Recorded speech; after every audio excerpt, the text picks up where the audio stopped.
Hei!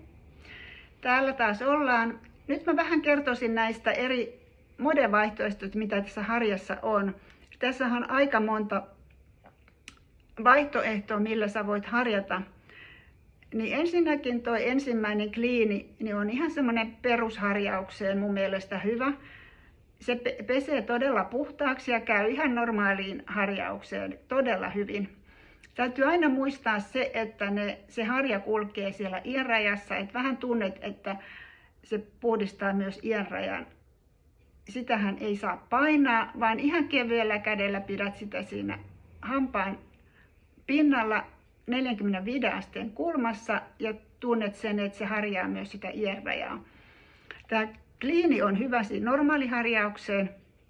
Sitten tässä on toi vaitti, mikä on semmoinen, jos on värjäymiä ja vähän pinttynyttä likaa, niin sillä voi harjata silloin tällä vaitilla, koska se harjaa sitten hieman voimakkaammin sitä hammasta ja saa sitä värjäymää pois. Ja sitten siinä on sensitiivi. Sensitiivi on hyvä semmoinen hellävaraisempi harjausmenetelmä. Sillä voi niinku aloitella sitä harjausta tällä harjalla, jos on vasta ensimmäisiä kertoja harjaamassa. Että voi joskus mennä tähän totutteluun hetken aikaa, mutta tämä on todella hyvä, kun tähän tottuu, niin se kyllä puhdistaa hyvin hampaata. Sitten siellä on toi hierova vaihtoehto, mikä on hyvä, ja sitä voi käyttää muun muassa ihan normaalin harjaukseen. Joo, se on erittäin hellävarainen ja saa vähän ikeniä. Jos ikenet on arat ja muut, niin sillä voi harjata silloin. Mutta sitten mihin se on hyvä, niin implanttien iänrajan harjaukseen.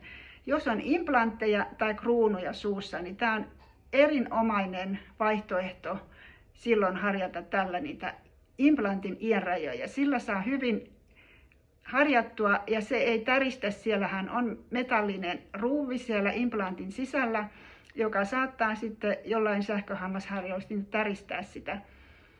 Pitää semmoista vähän tärinää ja tuntuu ikävältä siellä leukaperissä. Mutta tämä on erittäin hyvä implanttien ja kruunujen iänrajan harjaukseen. Ja yksi vaihtoehto myös tälle on kielenharjaus. Voidaan harjata myös tällä modella.